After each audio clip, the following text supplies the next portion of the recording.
여러분 요즘 어떻게 지내십니까? 야외에서는 마스크를 쓰지 않아도 되고 여름이 되니까 마스크를 벗고 공기를 들여 마시기도 하고 포스트 코로나라는 말을 실감하게 되는 것 같아요. 제가 이제 포스트 코로나라는 것이 코로나가 이제 거의 지나갔다는 것을 가장 잘 느끼는 게 저희 동네 떡볶이집이에요. 그 떡볶이집에 코로나 기간 때 이렇게 사람이 많지 않았거든요. 그래서 언제든지 가도 포장이 수월했는데 제가 떡볶이를 좋아해서 가끔 포장하러 가는데 요새는 놀라운 광경이 떡볶이를 먹기 위해서 그 좁은 홀에 줄을 서서 기다리는 거예요. 그래서 진짜 코로나 시대가 좀 포스트 코로나 시대구나라고 그렇게 제가 생각을 하게 됩니다. 그런데 우리는 포스트 코로나를 살아가면서 그 외부적인 환경이 변한 것뿐만이 아니고 이제는 우리가 경험해보지 못한 여러 가지 일들이 정신없이 다가오고 있는 변화의 시대인 것 같습니다. 인공지능이 우리의 곁에 바짝 다가오고 있어요. 그래서 이 포스트 코로나 시기에 우리는 신앙적으로 무엇을 준비해야 할까요? 이 이야기는 제가 설교를 마무리하면서 다시 이 화두를 꺼내보기로 하고 오늘 본문 말씀으로 들어가 보려고 합니다. 여러분 목사님하고 읽으시는데 좀 당황하셨죠? 모르는 이름들, 낯선 이름들이 쭉 이렇게 나오고 있고 알아도 별로 유익이 되지 않는 그런 이름들이 나열되어 있습니다. 여러분 모두 낳아주신 부모님 있으시잖아요. 이 세상에 덩그러니 혼자 태어난 사람은 없습니다. 나의 아버지는 누구이고 할아버지는 누구이고 나의 아들은 누구인지를 보면서 우리는 모두 이 세상에서 소속감 그리고 안정감을 느끼게 되는 것 같아요. 그리고 사람들이 보통 내가 누구에로부터 태어났는지 알고 싶어 하죠.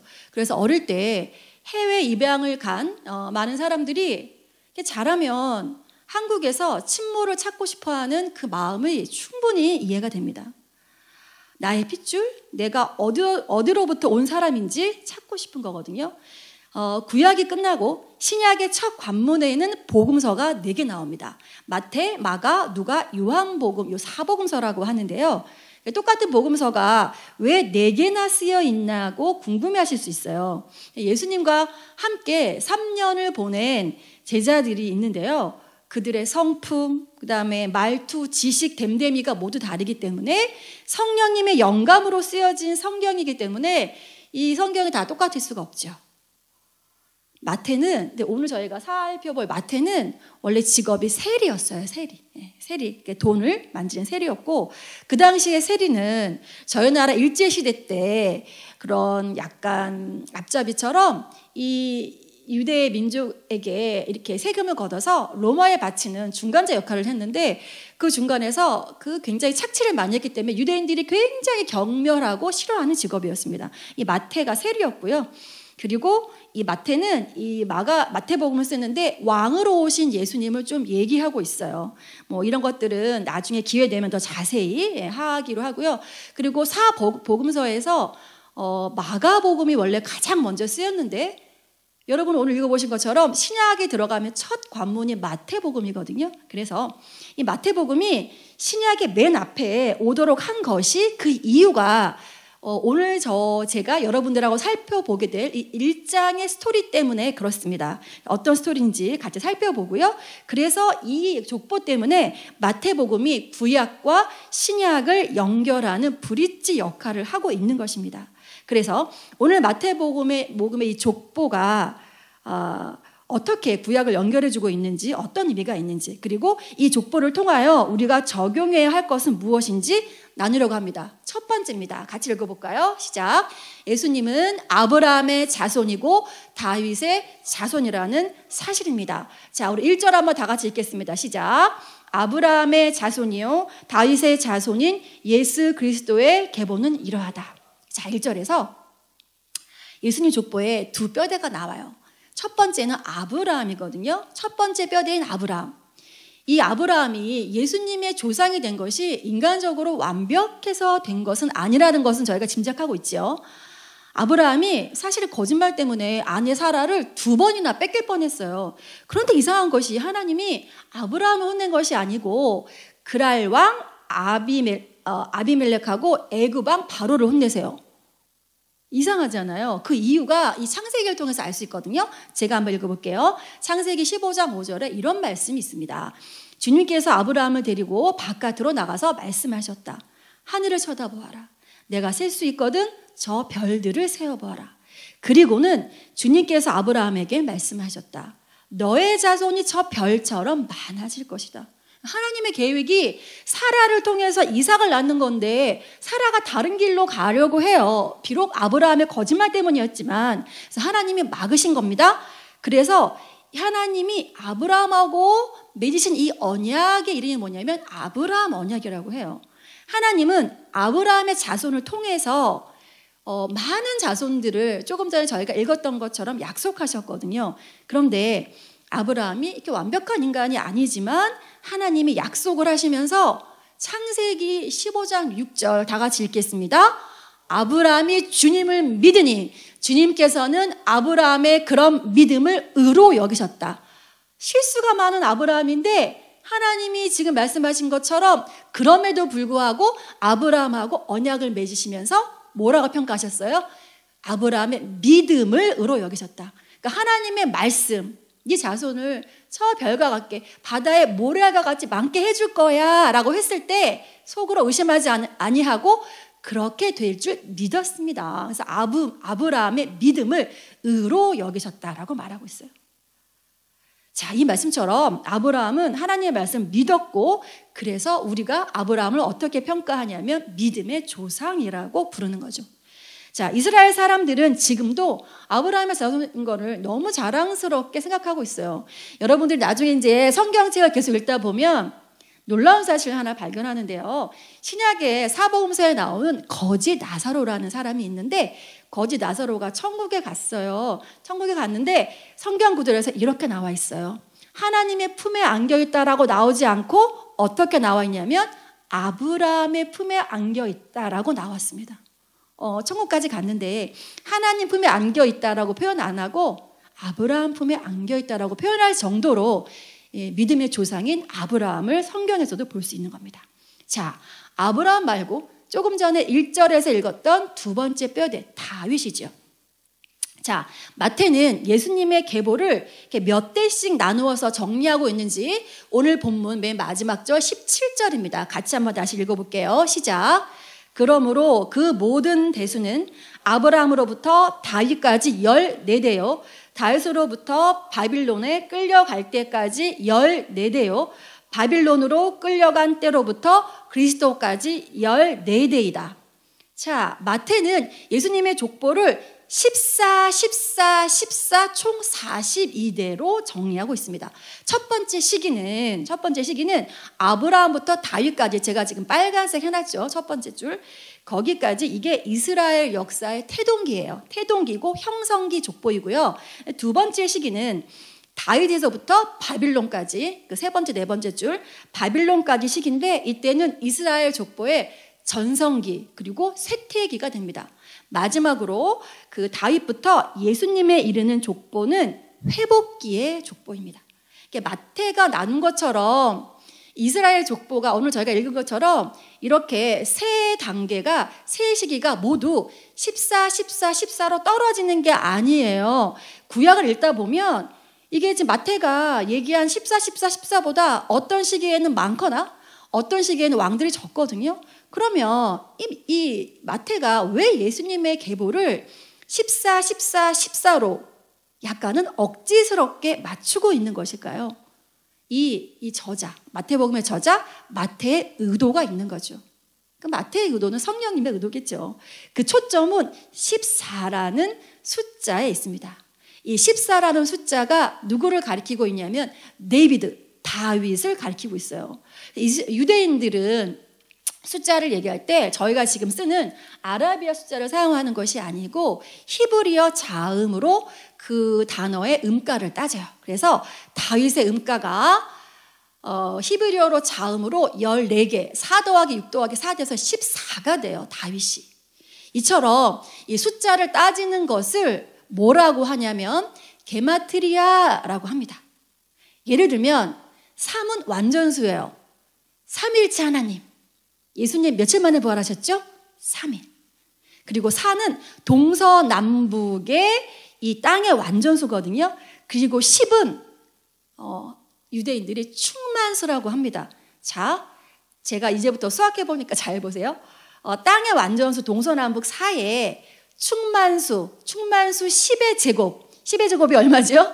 100. 100을 곱해보세요. 4 곱하기 100 하면 얼마죠? 400입니다. 제가 왜 400을 얘기할까요? 자, 400은요. 애굽에서 이스라엘 백성들이 실제로 종살이 한 게 430년인데 성경의 많은 곳에서 400년으로 표현하고 있습니다. 그리고 사사시대가 실제로는 360년인데 400년으로 얼추 얘기하고 있고요. 그리고 사실은 그 사사시대가 360년인데 억지로 얘기하자면 그 사울 첫 번째 왕이 나와서 통치 기간까지 따지면 400년인데 400년이에요. 그런데 사사시대 순수한 사사시대는 360년인데 400년으로 얘기하고 있고요.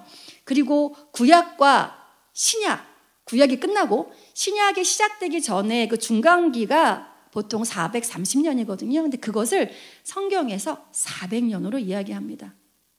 그 의미가 있다고요. 그냥 30년 딱 자르고 40년 붙이고 이렇게 하는 게 아니고 이 성경에 나오는 숫자들에 이렇게 게마트리아처럼 의미가 있다는 얘기입니다. 자, 그러면 마태는 이게 다윗의 이름에 들어간 숫자 14를 3번이나 반복하면서 예수님이 참으로 14를 가리킨 다윗의 후손이고, 그리고 참으로 우리가 기다리던 예수님이 다윗 계열의 왕이시라는 것을 나타내고 있죠. 근데 또 놀라운 게 뭐냐면요.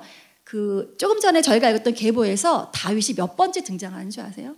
14번째 다윗의 이름이 등장합니다. 네, 숫자 14번째. 또한 14는 구약에서 억압과 속박의 숫자예요.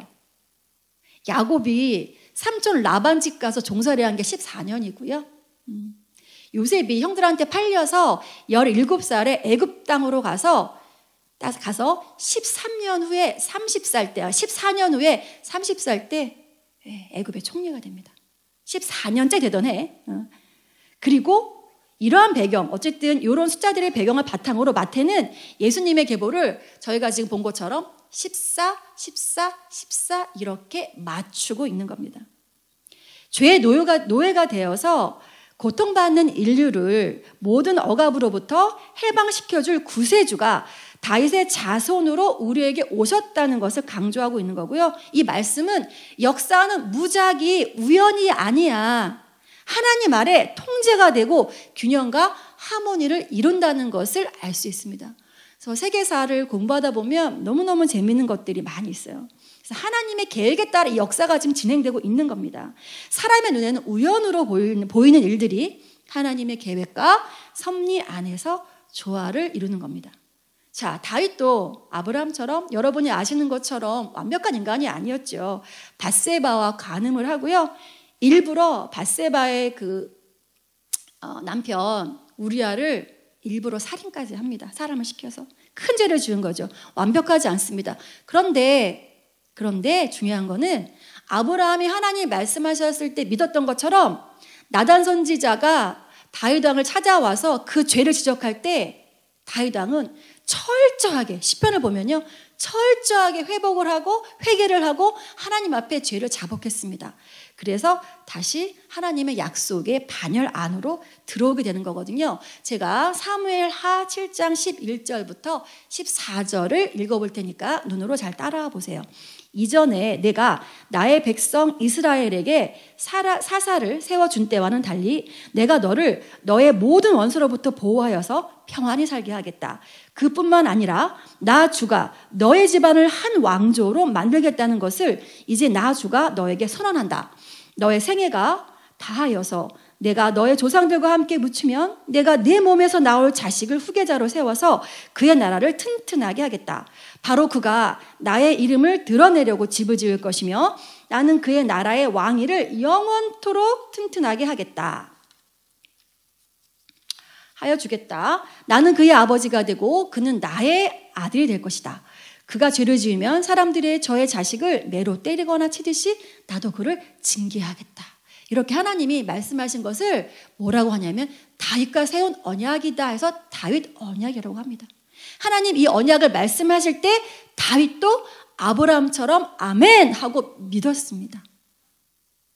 이것이 중요한 것 같아요. 하나님이 말씀하실 때 믿는 거. 하나님의 말씀을 그대로 믿는 거. 이게 쉬울 것 같지만 쉽지 않습니다.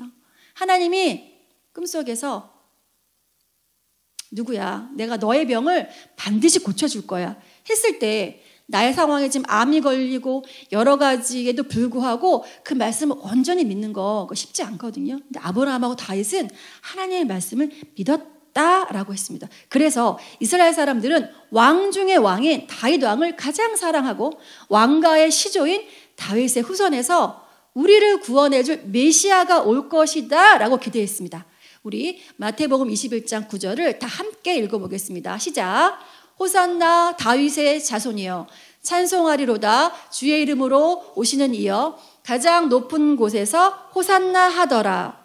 이게 예수님이 입성하실 때 이스라엘 백성들이 한 얘기예요. 뭐라고요? 호산나 다윗의 자손이요. 1절 족보 마지막으로 등장하는 예수 그리스도 1절 좀 이상합니다. 왜냐하면 예수는 이 땅에 직접 태어나신 이름이잖아요. 제 이름처럼 예수는 이름인데 그리스도는 천상의 하나님의 이름이거든요. 그런데 족보에서 예수 그리스도라고 쓰셨단 말이에요. 그러니까 예수, 그러니까 아브라함과 다윗과 그 다윗이 예수의 자손. 근데 예수가 예수 그리스도라고 표현한 것은 뭐냐면 예수님이 우리의 메시아가 될 것이라는 믿음의 고백이라는 것을 알 수가 있습니다. 마태복음은 첫 절에서 아브라함과 다윗의 이름을 언급하므로 구약에서 가장 중요한 언약이라고 할 수 있는 아브라함 언약과 다윗 언약이 예수님을 통해 성취되었다고 강조하고 있습니다. 그리고 예수님은 이 언약들, 구약의 언약들을 바탕으로 저희 목사님이 몇 주 전에 말씀하신 것처럼 예레미야 31장처럼 새 언약을 이루어 가시겠다라고 말씀하셨죠. 자, 저희가 살펴본 아브라함 언약과 다윗의 언약에서 여러분은 무엇을 느끼셨습니까?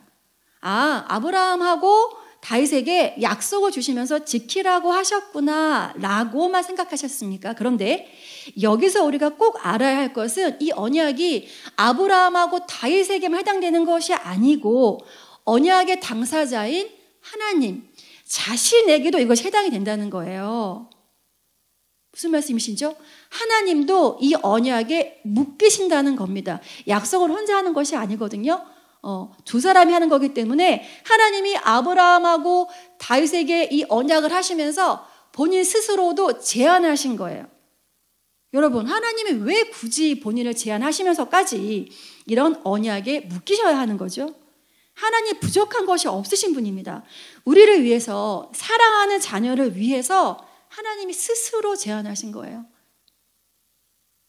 이 은혜를 여러분들 꼭 아시기를 원합니다. 자, 여러분, 그러면 우리가 지금 아브라함 언약, 다윗 언약을 봤는데요. 여러분, 하나님과 약속한 인생의 말씀이 있으신가요? 저는 있어요. 마태복음 6장 33절 그런즉 너희는 먼저 그의 나라와 그의 의를 구하라. 그리하면 이 모든 것을 너희에게 더하시리라. 갈라디아서 2장 20절 내가 그리스도와 함께 십자가에 못 박혔나니 그런즉 이제는 내가 사는 것이 아니요 오직 내 안에 그리스도께서 사시는 것이라. 이제 내가 육체 가운데 사는 것은 나를 사랑하사 나를 위하여 자기를 버리신 하나님의 아들을 믿는 믿음 안에서 사는 것이라. 이 저의 인생의 약속 말씀이거든요. 이 하나님과 약속하는 인생만이 행복할 수 있습니다. 이 약속을 주님 만나는 날까지 내 인생을 경영하는 지표가 되는 거예요. 흔들릴 때 있잖아요. 갑자기 예를 들어서 갑자기 저의 사랑하는 아들 누가 아파요. 심하게 아파요. 흔들리죠. 믿음이 흔들립니다. 그때 저의 약속의 말씀을 기억하는 겁니다. 하나님, 모든 것을 하나님께 영광을 돌리는 삶을 살겠다. 먼저 그의 나라와 그의 의를 구하겠다. 하나님, 그러면 그 모든 것을 제 인생에 더하여 주세요. 약속의 말씀이 있으셔야 합니다. 인생의 파도가 몰아칠 때, 인생의 광야를 지날 때 이 약속이 없는 사람은 이리 흔들리고 저리 흔들리는 겁니다. 아직 하나님 앞에 이 약속의 말씀이 없으신 분들은 기회가 되시면 꼭 이 약속의 말씀을 한번 만들어 보세요. 자, 오늘 살펴볼 두 번째는 조금 전에 읽었던 저희 족보 중에서 5명의 여인들이 나옵니다. 일반적으로 구약의 계보는 남자만 언급하는데 마태복음의 계보에는 여자들이 나오고 있는데 5명의 여인들이 나오는데 좀 특이한 여인들이에요. 첫 번째, 다말이라는 여자가 첫 번째 나오거든요. 이 다말은 좀 말하기 남사스럽지만 시아버지 유다를 통해서 아이를 얻게 돼요. 그 스토리는 조금 제가 얘기를 해야 될 것 같아요. 야곱의 넷째 아들 유다가 그 동생 요셉을 애굽에 팔고 아마 자책했던 것 같아요. 그래서 이제 창세기를 읽다 보면 37장에 요셉이 팔린 얘기가 나오고 38장 1절에 이런 얘기가 있어요. 유다가 그 형제들에게 떨어져 나왔다. 그만큼 마음에 괴로워한 유다였는데 동생 요셉이 애굽에 팔린 후에 이렇게 형제들 공동체에서 자기가 도망 나온 거죠. 혼자 도망 나와서 이방인 가나안 여인하고 결혼해서 에르, 오난, 셀라라는 세 아들을 낳게 되는데요. 그 첫 번째 아들의 며느리 이름이 다말이에요. 첫째 아들이 죽었어요. 근데 이스라엘은 그 족보를 계보를 이어야 되잖아요. 그래서 시아버지가 다말 보고 둘째 아들하고 결혼하게 해서 그 자손을 이으라고 하는데 둘째 아들이 이 형수한테 얻은 아들이 내 아들이 될 거가 아니고 형의 아들이 될 거기 때문에 땅에 사정을 하게 됩니다. 그래서 하나님 그것을 악하게 보시고 둘째 아들도 죽여요. 마지막 셋째 아들 셀라가 있는데 유다가 첫째 아들, 둘째 아들 다 죽고 아직 어린 셀라 막내 아들까지 이거 죽겠다 싶어서 이 며느리 다말 보고 뭐라고 하냐면 너는 너의 친정으로 가 있어. 내가 막내 셀라가 장성하면 너를 다시 부를게. 그래서 우리 계보를 잊자꾸나 하고 이 며느리를 돌려보내요, 친정에. 근데 이 며느리가 소문을 듣는데 이 막내 셀라가 장성하였는데도 시아버지 유다가 본인을 부르지를 않는 거예요. 그래서 이 며느리 유다가 그러니까 이제 다말이 어떻게 했냐면 시아버지가 자기 와이프 상을 당하고 이렇게 슬프게 그 상을 다 치르고 이렇게 딥나라는 길목을 지나가게 되는데 그 딥나라는 길목에서 이 며느리가 창녀처럼 얼굴을 가리고 변장해서 시아버지로 인해서 임신을 하게 됩니다. 그리고 쌍둥이 아들 베레스와 세라를 얻었어요. 그래서 유다는 이 다말을 통해서 이스라엘 예수님의 족보에 이름을 올리게 되죠. 자, 두 번째 여인은 누구냐면 라합이에요. 라합은 여리고성의 창녀였거든요. 그런데 이 여리고성의 창녀인 라합이 이스라엘 백성이 그 정탐 왔을 때 12명 정탐꾼들을 본인의 집 지붕에 숨겨줘요. 목숨을 구해줍니다. 그리고 이렇게 믿음의 고백을 합니다. 같이 읽겠습니다. 시작. 우리는 그 말을 듣고 간담이 선을 했고 당신들 때문에 정신을 잃고 말았습니다. 위로는 하늘에서 아래로는 땅 위에서 과연 주 당신들의 하나님만이 참 하나님이십니다. 라고 이방인 여인이 믿음의 고백을 하게 되는 거예요. 그래서 가나안에 입성한 살몬이라는 사람하고 그 자손을 낳아서 보아스를 낳게 됩니다. 보아스가 룻의 남편이 되거든요. 그래서 예수님의 족보에 이름을 올리게 됩니다. 세 번째 여인 룻은 누구냐면요. 남편을 잃은 모압, 그것도 이방인이거든요. 모압 여인이었어요. 근데 룻이 왜 이제 이스라엘 사람들이 여러분들 인간 번제 알죠? 자신의 자식을 죽여서 신한테 바치는 그 모압 사람들이 그런 몰렉신을 숭배했거든요. 그래서 이스라엘 사람들이 이 몰렉을 숭배한다는 이유로 아주 혐오했습니다. 모압 사람들을. 그런데 그 유대인 시어머니 나오미를 따라서 유대로 돌아온 이 룻이 시어머니의 순종해서 이제 자손을 얻게 되거든요. 이스라엘 백성들이 얼마나 그 모압 사람들 얘기를 했는지 제가 신명기 23장 3절을 읽겠습니다. 한번 눈으로 따라와 보세요. 암몬 사람과 모압 사람은 주님의 총의 회원이 되지 못합니다. 그 자손은 10대가 아니라 영원히 주님의 총의 회원이 되지 못합니다. 이렇게까지 경멸한 모압 자손들이었는데 그 시어머니 나오미를 따라서 고향을 버리고 이 여인이 이스라엘 따라와서 어머니 말씀에 순종해서 보아스에게서 들어가서 다윗의 할아버진 오벳을 낳습니다. 그래서 예수님의 족보에 이름을 올리게 되죠. 자, 네 번째 우리가 아까 읽었던 우리아의 아내라고 나와 있어요. 우리아의 아내, 제가 아까 밧세바라고 했잖아요. 왜 밧세바라고 안 하고 우리아의 아내라고 마태가 표현했을까요? 이게 뭐냐면 이 사람이 그 가늠한 것을 아주 적나라하게 밝히는 거죠. 그러니까 밧세바가 아니고 우리아가 남편 이름이거든요. 밧세바 남편 이름. 그 남편이 있는 우리아, 그 우리아의 아내, 그러니까 간음을 아주 적나라하게 지금 표현한 거예요.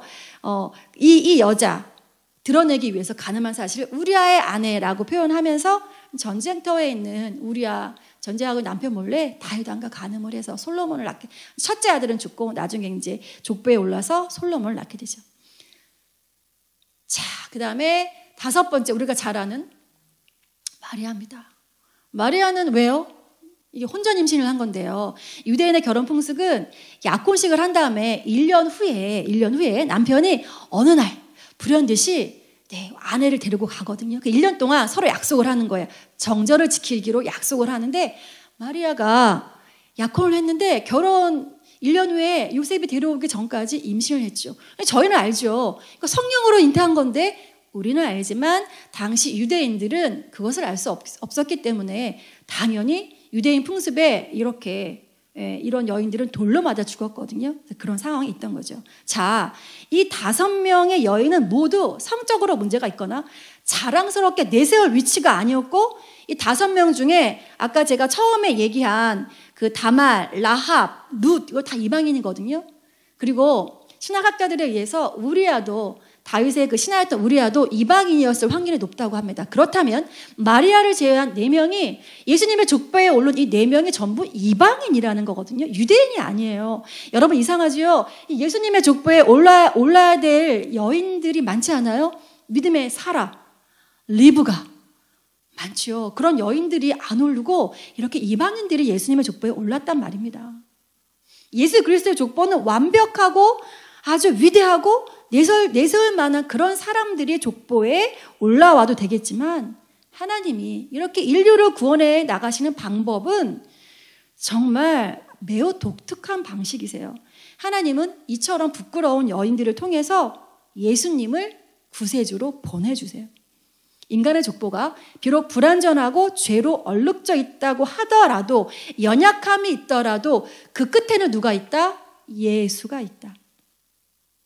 여러분의 인생 끝에 반드시 만나야 할 분, 그분도 예수다. 여러분들이 오늘 정신없이 읽으셨겠지만 이 족보의 1절 시작도 예수님이었고 17절 족보의 끝도 예수님입니다. 예수님이 구원하실 수 없는 죄인이 한 명도 없다라는 거예요. 그리스도의 복음에서 배제되어야 할 사람은 한 사람도 없다. 죄 많은 사람, 이방인, 살인자 아무도 없다는 거죠. 자, 나는 생각해 보실래요? 나는 누구에게 복음에 대해서 텃세를 부리고 있습니까? VIP 생각할 때 쟤는 진짜 예수님 믿으면 안 돼. 또는 가족 중에서 어떤 사람이 예수님 믿게 됐는데 그 사람의 행실이 아주 온전하지 않다고 비판하고 그건 아니다. 이런 것들 전부 다 회개하셔야 됩니다. 믿음만 있다면 예수님의 계보에 올라갈 수 있었거든요. 우리가 죄인이지만 여러분들 얼마나 죄를 지셨어요? 살인을 해보셨어요? 간음을 해보셨어요? 아니면 인간 제사 이렇게, 우리 그 정도 아니잖아요. 근데 이 여인들은 다 그랬는데 예수님의 족보에 올라갔습니다. 예수님의 족보에 오르지 못할 사람은 한 사람도 없고요. 우리는 믿음으로 예수님의 족보에 오를 수 있습니다. 자, 우리 족보에서 3번째로 알아봐야 될 것 같이 한번 읽어볼게요. 창세기는 죄로 인한 죽는 사망의 족보이지만 마태복음은 예수로 말미암아 낳는 생명의 족보입니다. 자, 창세기 5장에 가면 이런 구절이 계속 반복됩니다. 살고 죽었더라, 살고 죽었더라, 살고 죽었더라. 창세기 5장 봐보시면. 그러나 저희가 오늘 여러분과 함께 읽은 마태복음 1장에는 나코가 반복됩니다. 셋의 계보, 아브라함의 계보는 믿음의 자손의 계보고요. 가인의 계보, 함의 계보, 그 다음에 에서의 계보는 불신앙의 자손의 계보입니다. 자, PPT를 보실까요? 가인이 영어로 개인, 얻다라는 뜻이에요. 그래서 아담이 가인을 낳고 너무 기뻐서 아마 가인, 얻다라고 지은 것 같아요. 그리고 나서 둘째 아들 낳죠. 둘째 아들의 이름을 아벨이라고 졌는데 아벨이 베인이 뭐다? 허무라는 뜻이거든요. 이상하지요. 아담이 첫째 아들 가인을 낳고 둘째 아들 아벨까지 낳았는데 왜 아벨의 이름을 허무라고 졌을까요? 생각해 보세요. 지금 이거는 뭐 추측이지만 하나님 그 에덴 동산에서 쫓겨나가지고 자식들을 낳는데도 그 인생은 허무한 거예요. 허무한 겁니다. 인생은 하나님으로부터 떨어진 인생은 기본적으로 허무합니다. 기본적으로 우울해요. 그것이 마땅한 겁니다. 그러니까 내가 우울하고 허무한 거 이상한 것이 아닙니다. 하나님 앞에 떨어져 나온 인생들은 허무한 거거든요.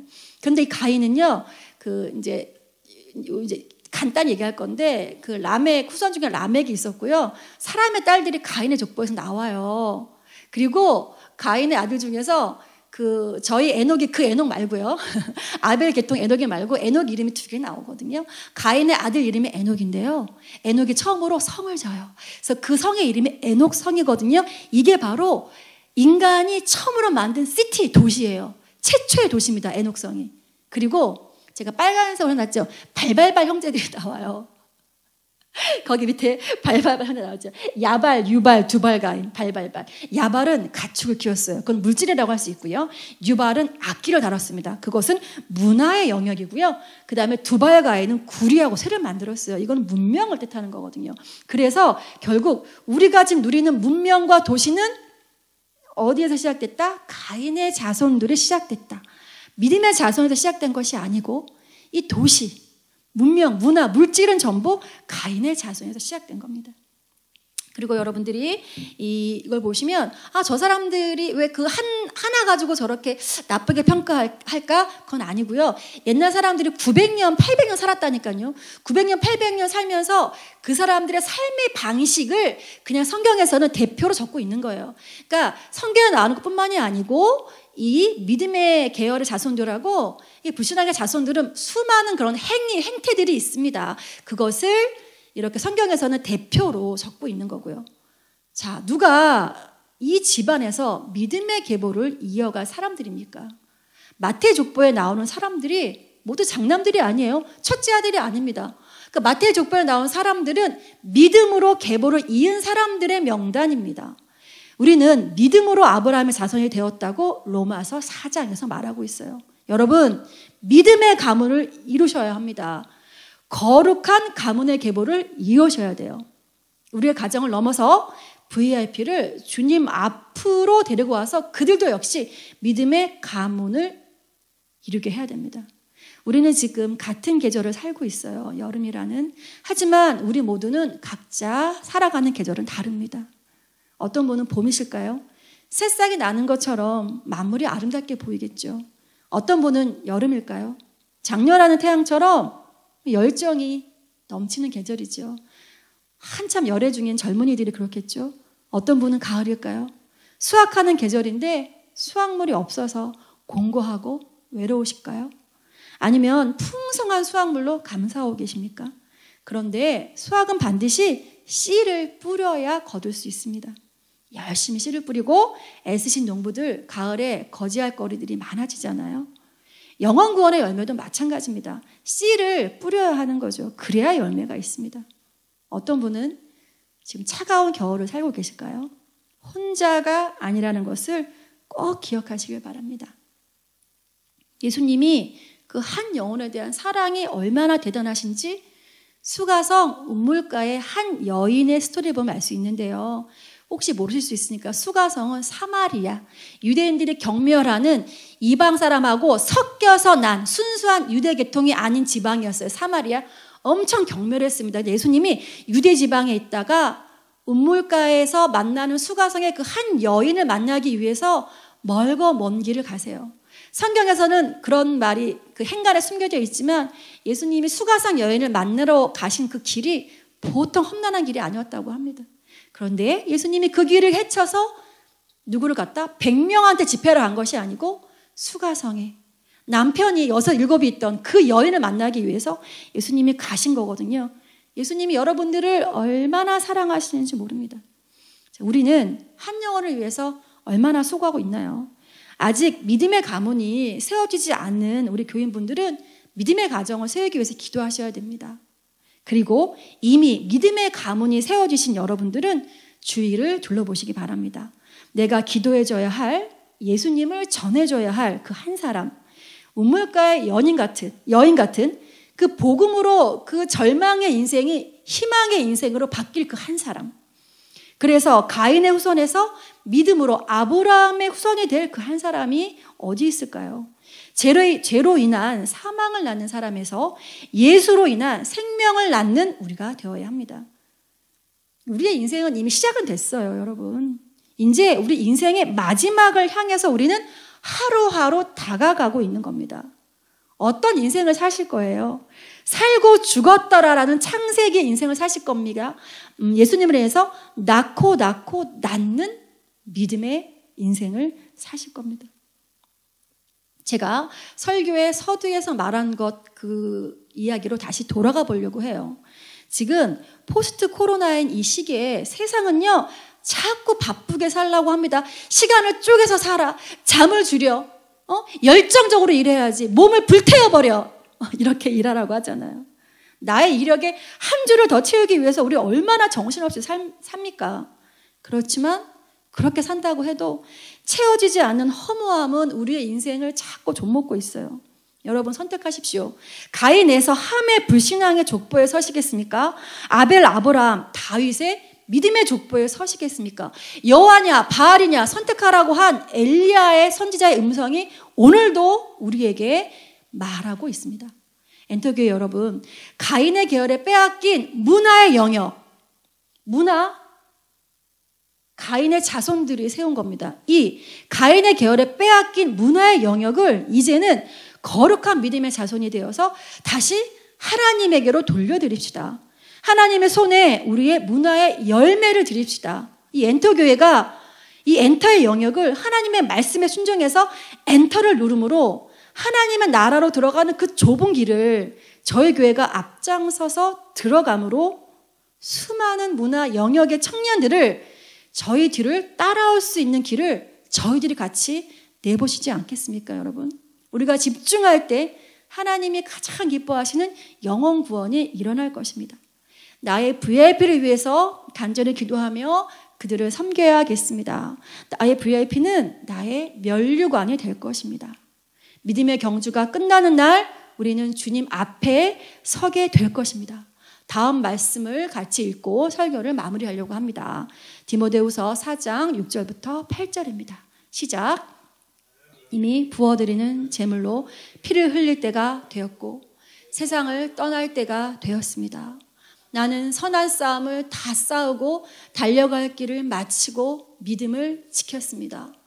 이제는 나를 위하여 의의 면류관이 마련되어 있으므로 의로운 재판장이신 주님께서 그날에 그것을 나에게 주실 것이며 나에게만이 아니라 주님께서 나타나시기를 사모하는 모든 사람에게도 주실 것입니다. 아멘.